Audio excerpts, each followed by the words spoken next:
Fala galera, tudo tranquilo, distinto na área, de avisar mais um vídeo aqui no canal. E hoje vamos de resumo do volume 6 da Light Novel de Tensei Star Slime Dataken, que seria o Banquete Walpurgis, o que acontece após o anime. Então se você está curioso, assista esse vídeo até o final e vamos lá. Prólogo. O Árdio dos Nascidos na Magia. Laplace passava relatórios sobre a sua espionagem à Santa Igreja Ocidental para um homem misterioso, quando o ex-Lorde Kazarian se junta a eles. Ele não conseguiu muito, pois quando ele tentou se infiltrar, um vampiro que se intitulou o Lorde Demônio Valentim o expulsou, estranhando que um monstro estivesse dentro da igreja que odeia monstros, e que provavelmente o Lorde Demônio estava se passando pelo Papa da igreja. Eles começam a falar sobre os planos de Claymon terem falhado e, em vez de ocorrer uma guerra, Rimuru matou todo um exército. Então eles começam a planejar para que Claymon convocasse um Walpurgis, assim fazendo com que Roy Valentim saísse da igreja para que eles pudessem ir espionar. Capítulo 1. Entre o monstro e o homem. Claymon era um estrategista. Seu território antes pertencia a Kazarian, o Lorde das Maldições, e muito que ele tem hoje foi deixado por ele pelo mesmo.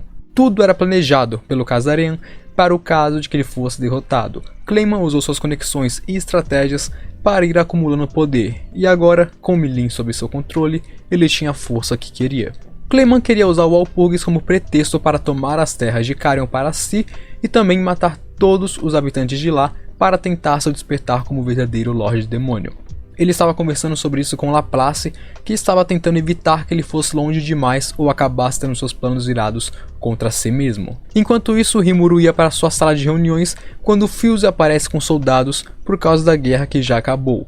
Quando Fuse estava prestes a ir descansar para absorver isso, o Rei Gazel chega na hora e ele já chegou falando sobre ele ser um Lorde Demônio, o que fez Fuse ficar ainda mais chocado. Logo, Fuse e Gazel são adicionados na reunião que estaria para acontecer quando chega um homem, Herald, um enviado da dinastia feiticeira de Sarion. Quando ele vê Rimuru, ele acusa de ter sequestrado sua filha e seduzido ela, e começa um feitiço de magia composta extremamente potente, mas Ellen chega nele e bate, acabando com tudo. Então ele é apresentado como Herald Grimwald, o arquiduque da dinastia de feiticeiros Sarion, e ele estava lá para avaliar a nação e ver como prosseguiriam com negociações futuras ou não. Então, todos estavam na cúpula, e quando Veldora chega na sala, bom, Rimuru teve que sair a sós com Gazel e Herald por alguns momentos para ter que falar com eles por causa disso. Eles conversam sobre Veldora e como lidar com o extermínio de um exército, pensando que esconder do público as informações originais seria o melhor. Ele volta então para a sala com todos e ele conta toda a sua história e então chegam na Hinata, onde decidem que irão cuidar dela caso ela se mova, e que não querem começar uma guerra com a igreja agora, e terminando em como ele acabou com Farmus e virou um Lorde Demônio. Isso era verdade, mas o que iria a público era que Farmus, por ganância, atacou Tempest e perdeu para Rimuru, que se tornou um Lorde Demônio não desperto. E com os mortos da batalha, o selo do Veldora enfraqueceu, e então ele surgiu. Depois de dizimar todo o exército de Farmus, Rimuru e Yomo lutaram juntos para acabar com Veldora e, em troca de acalmar a ira do dragão, eles adorariam ele. Além de que, ter Veldora como guardião seria ótimo para enganar a igreja e os outros Lordes Demônios que pudessem ser hostis. Então ele conta que tem o Rei de Farmus como prisioneiro e que quer liberar Yom como um rei emergente do país. Eles firmam como as coisas vão acontecer e terminam esse tópico. E é quando Herald se levanta e pergunta a Fuse por que Bloomund viu Tempest como uma aliada, sendo que existia formas e formas de explorar seus lucros sem serem totalmente associados e assim podendo quebrar o tratado. E a resposta foi a coexistência. Eles eram um país pequeno. Em vez de um dia pisarem em falso e serem atacados por tantos monstros poderosos, construir uma relação de amizade e coexistência seria bem melhor para eles. Depois de pressionar um pouco Fuse, ele pede desculpas e agradece. Entendendo o ponto de vista da nação, ele pergunta para Rimuru o que ele pretende fazer com seu poder de Lorde Demônio. E depois de Rimuru falar para que servem seus poderes e ideais, Herald se ajoelha e, em nome do enviado da dinastia de feiticeiros Sarion, ele pede para formar relações formais com Tempest. E Rimuru aceita. Capítulo 2. Palavra de Ramírez. Ramírez invade a cúpula que chega perto de seu fim e Rimuru apresenta ela e pede para Veldora cuidar dela por enquanto. Shion passa então um relatório sobre os interrogatórios e diz que o rei conseguiu os produtos da nação através de um comerciante desconhecido e por trás do arcebispo estava o cardeal Nicolas Speltus. Fios dá a ideia de recomendar Tempest ao Conselho de Países, porque isso faria com que a igreja tivesse que se mover antes disso, além de atrair a atenção de outros países comerciais para a nação. Eles discutem um pouco sobre Hazen ter sido feito prisioneiro, e Diablo é designado para levar os 3 prisioneiros e ajudar Yom na conquista de Farmos. Ele decide então estabelecer rotas diretas até Sarion, que no caso seria construir as vias no meio da floresta, em troca de poder cobrar impostos, seria como pagar pedágio em rodovias atualmente. E assim que essa parte da reunião acaba, ele se vira para Ramírez para ouvir o que ela tinha a dizer sobre Tempest será destruída. Ela diz então que Clayman convocou um Walpurgis, e um Walpurgis seria uma reunião onde o comparecimento de todos os Lordes Demônios é obrigatório e só pode ser convocado com consentimento de 3 deles. O último, pelos dados humanos, aconteceu 1 milênio atrás, antes da Guerra Tenma estourar. Mas, na verdade, existem vários deles. O Walpurgis é só um conselho onde antigamente eles sentavam para tomar um chazinho e discutir algumas notícias com os Lordes reunidos. Não é nada tão sério que nem os humanos pensam que é. Mas o problema é que o tema desse Walpurgis em específico seria a traição de Carion e um monstro se denominando um Lorde Demônio. Na verdade, o que Clayman buscava nesse Walpurgis é ganhar o território de Carion e suprimir a floresta de Jura. Depois dessa notícia, a cúpula acaba. Após a cúpula, eles fazem uma pequena reunião para discutir o que vai acontecer na batalha que está por vir, e eles recebem um relatório de que as tropas de Clayman pararam no território de Milin e que provavelmente eles estavam indo para Yurazânia matar os inocentes que viviam lá. Ele então manda Benimaru parar eles. Eles iriam planejar uma linha de defesa e ajudar os sobreviventes de Carion. Agora, com a reunião acabada, Rimuru pergunta a Ramírez se ele poderia participar do Walpurgis, já que Clayman estará lá. Eles confirmam que ele poderá participar e é decidido que ele vai ir junto de Xion e Iranga como seus guardas. Mas o que mais preocupava, mesmo Rimuru, era Milin. Capítulo 3 – A Véspera da Batalha. O sacerdote-chefe do território da Milin estava extremamente irritado com os soldados de Clayman se estabelecendo em seu território como se fossem deles. Mas como eles carregavam um édito imperial de Milin, ele não poderia protestar. O povo de Milin podia não chegar nem a 100 mil habitantes e não teria um governo. Mas mesmo em paz, eles eram muito fortes. Um adulto lá era no mínimo um nível C no ranking de desastres. E os padres, eles estavam em suas próprias classes também.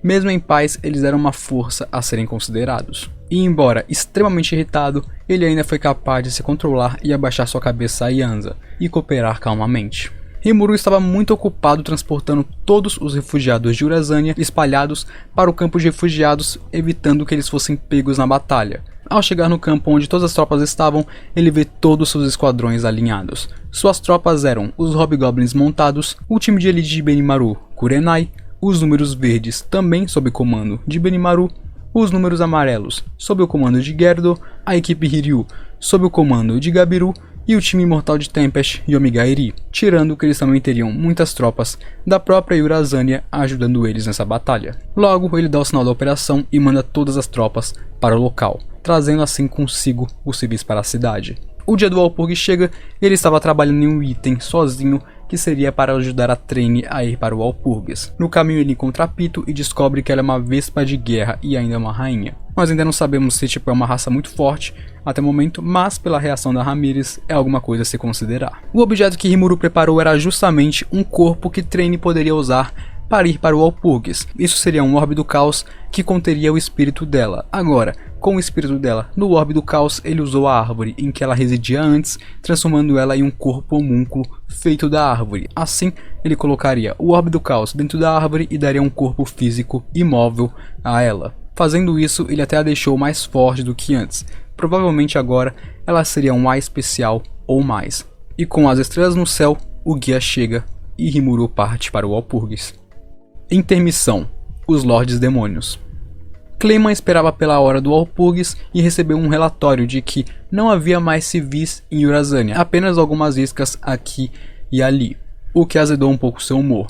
E ele ficou sabendo também do renascimento de Veldora através de suas marionetes, pensando que conseguiria colocar o dragão sob seu domínio depois do Walpurgis. Coitado. Clayman, iludido com seus próprios objetivos, não viu que, sem as baixas inimigas e seu exército se reunindo em um ponto só, era o que o inimigo queria e era a pior jogada que ele poderia fazer. Mas ele não notou isso e foi seu pior erro. Há tempos atrás, Clayman prometeu ajudar a Frey contra Caríbides se ela fizesse um favor a ele, que seria dar um pingente para Milin. E quando a garota colocou esse pingente, ela ficou sob o controle de Clayman. Clayman agora usa Milin como sua arma e ameaça Frey, dizendo que agora ela deveria seguir as ordens dele. Mas Frey também confiava em sua habilidade de ver pessoas, e ela não acha que Clayman vai viver por muito mais tempo. Depois de se lembrar da promessa, ela sorri.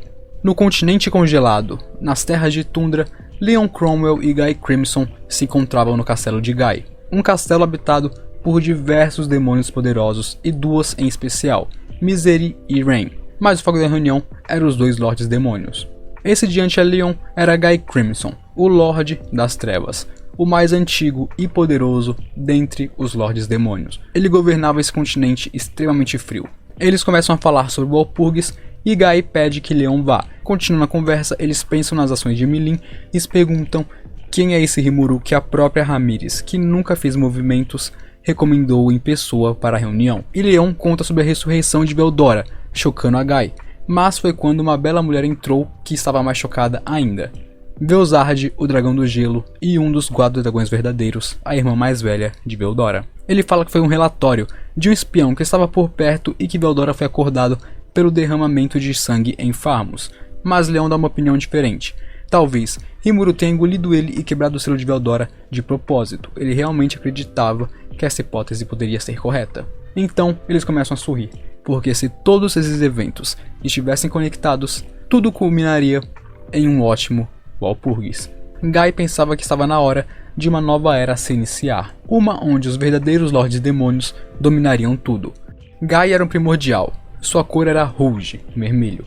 Ele foi convocado para destruir uma nação e ele destruiu as duas, se tornando o primeiro Lorde Demônio. Ele tomou para si o nome que seria o gemido daqueles que foram mortos por ele, porque na verdade o nome dele não se pronuncia como Guy, e sim como Gi.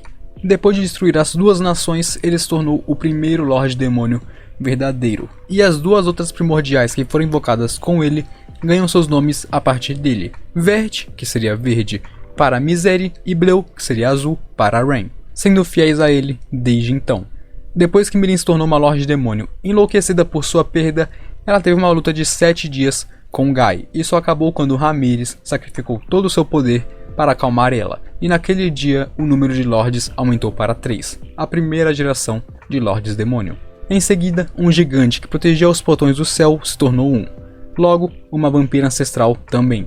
E com um caído dos céus, eles se tornaram 6.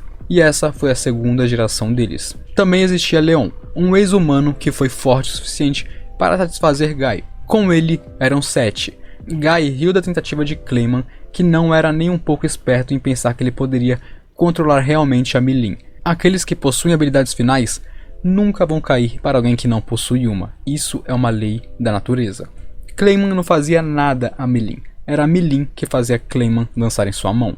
Guy sabia que a Era dos Lordes Fracos acabaria. Chegou a hora da Era dos verdadeiros Lordes Demônios dominarem. Só aqueles fortes o bastante ficariam.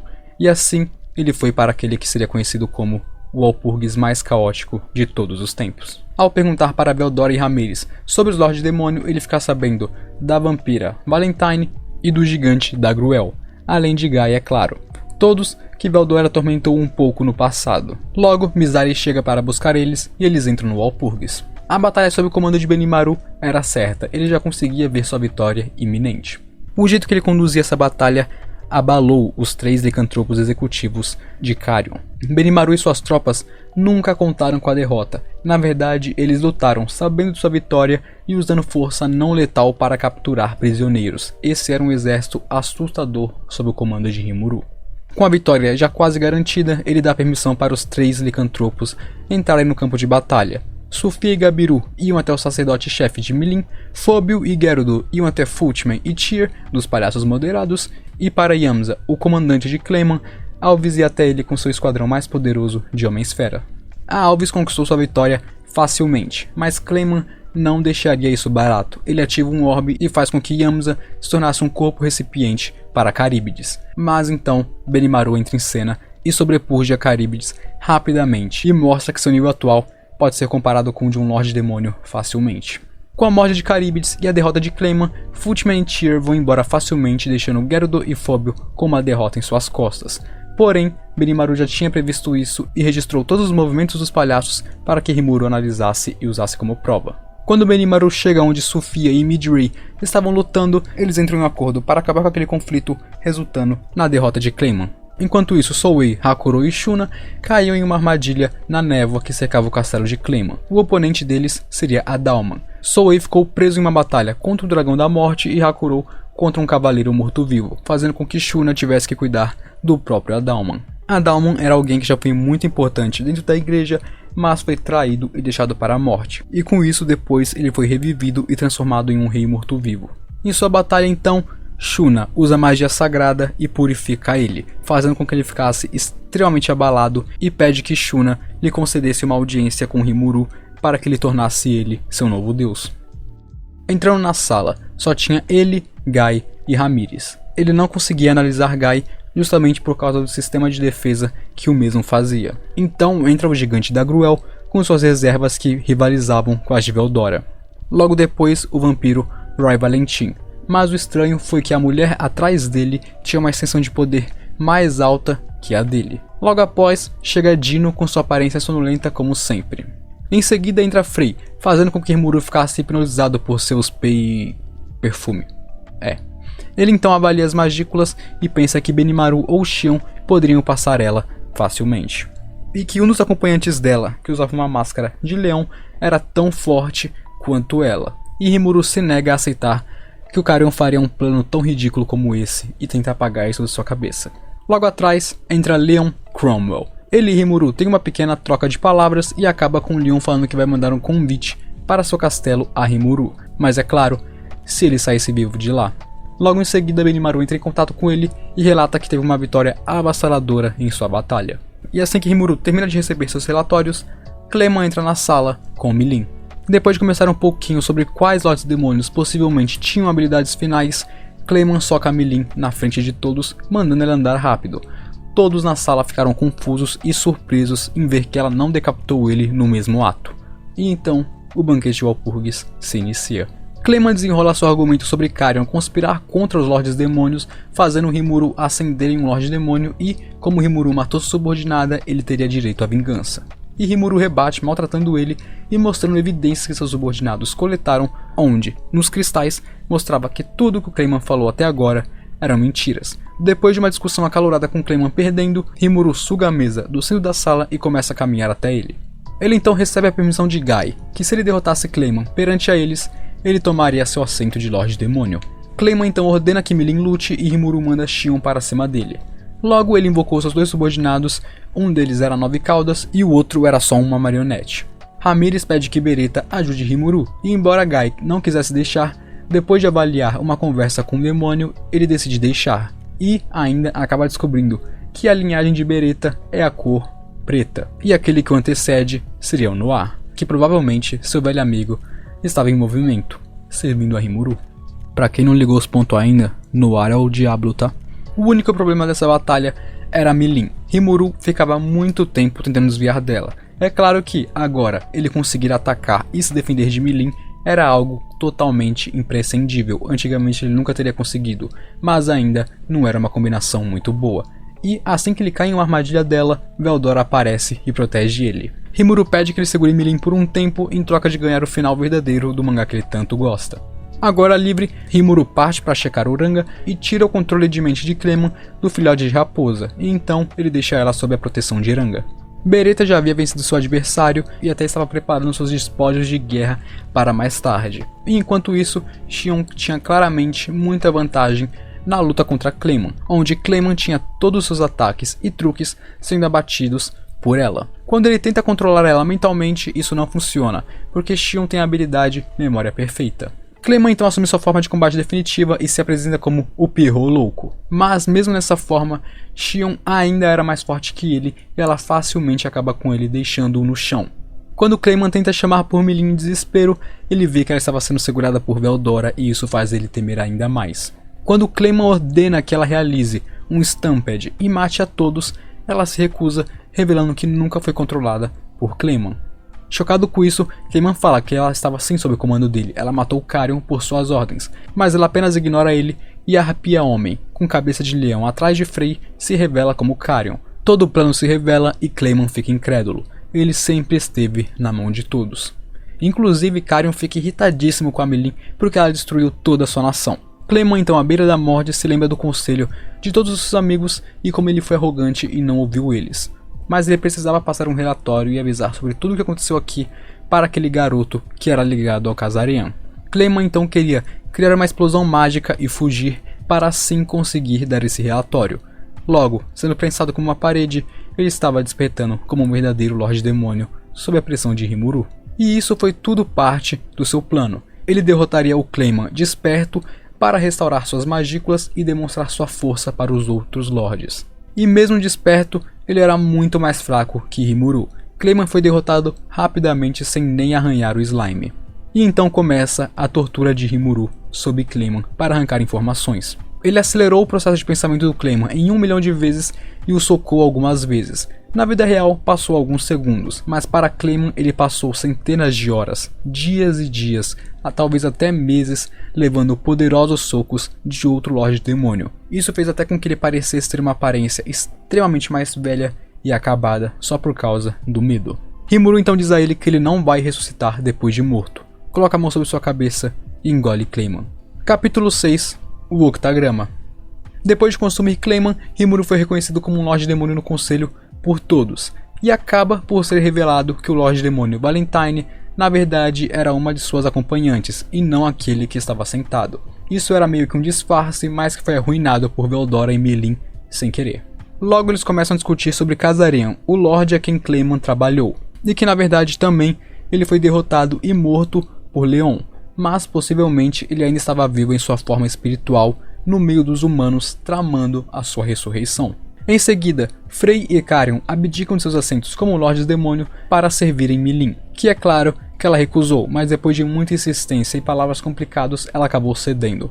Agora, com um novo chegando na mesa, um morrendo e 2 saindo, os 10 grandes Lordes Demônio eram 8. E quando Rimuru comenta isso em voz alta sem querer, todos começam a querer pensar em nomes novamente, mas é claro que eles desistem. E é quando Veldora e Ramírez jogam isso pra cima de Rimuru. O Guy tenta falar pra ele dar um novo nome, mas Rimuru corta ele dizendo que não quer. E é quando o Guy quebra a mesa e se aproxima de Rimuru. Começa a fazer carinho nele e falar sorridentemente, embora seus olhos digam que ele não aceitaria um não.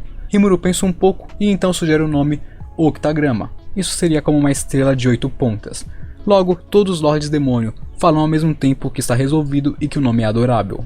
O Octagrama a partir de agora seria formado pelos 8 Lordes Demônios. O Lorde das Trevas, Guy Crimson, que também é um demônio primordial.